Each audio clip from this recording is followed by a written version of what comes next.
Hey folks, let's talk about chess. Everyone loves it. You do, I do, your friend does, and your grandpa still reminds you of that time he destroyed you over the board. And it's being played everywhere. That guy in the train on his phone, those folks at the local bar, and your friends at the cafe. But in case you've been living under a rock, chess is a classic board game played on a grid of 64 squares, with 32 pieces in total, 16 per player. The goal? Attack your opponent's king in a move they can't escape. Or win if they give up or run out of time. You can also end in a draw if neither side can win, you both agree to a tie, or the game gets stuck in a dead end. With that being said, players vary greatly in styles and how good they are. Today I've divided chess players in 6 levels, from 6 the worst to 1 the best. Let's go. Level 6, Scum of the Earth. Well, you might be thinking, hey, chess is just a fun board game.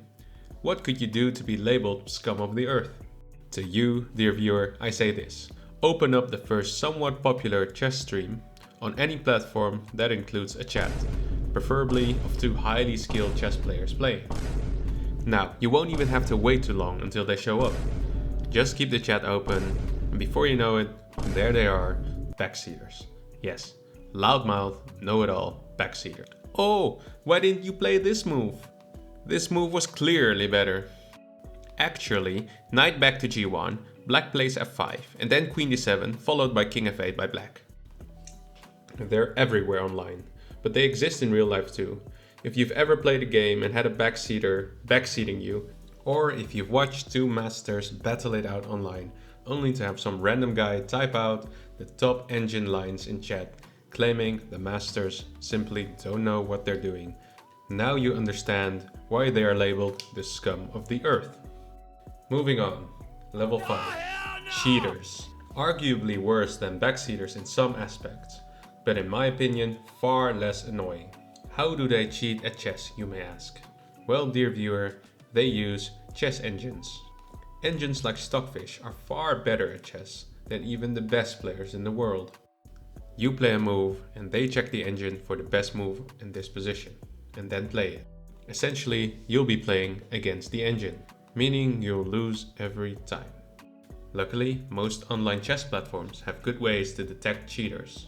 For instance, cheaters inputting engine moves every move usually get banned quite quickly, which is no surprise. It becomes more of a problem when cheaters use the engine less frequently, let's say. Maybe every once in a while when they need a crucial move, or maybe randomly when they want to know how good the position is. Yeah, cheaters are pretty bad.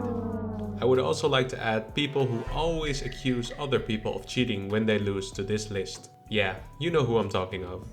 Equally annoying. With the scum out of the way, let's move to level 4, beginners and intermediates. Moving on, we'll be discussing chess players.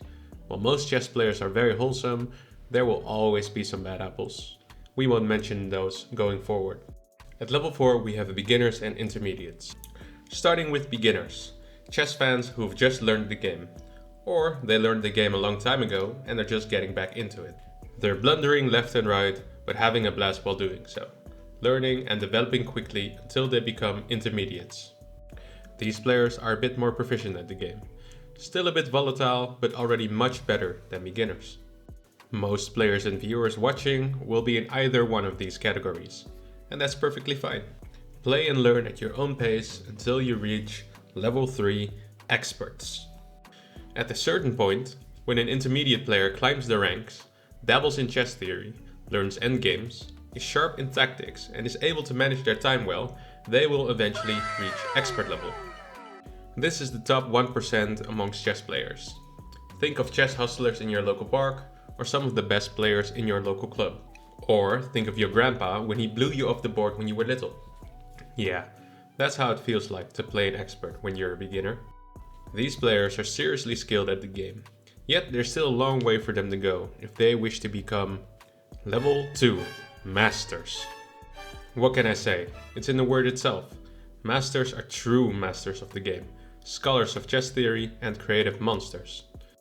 They absolutely style on experts and earned their title based on their play in tournaments and club games. Starting with Candidate Masters, then FIDE Masters, International Masters and finally Grandmasters. Some grandmasters are so good that some people refer to them as super grandmasters. This title is only reserved for the top of the top.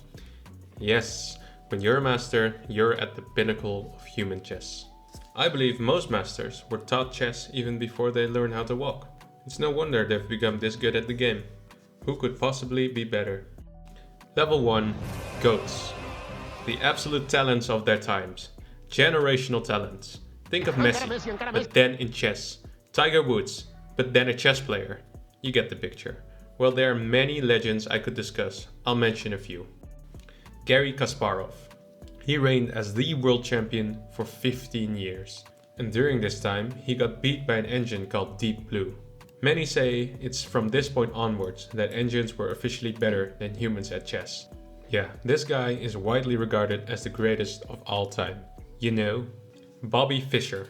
Just some random American guy who prepared his chess games in his hotel room by himself.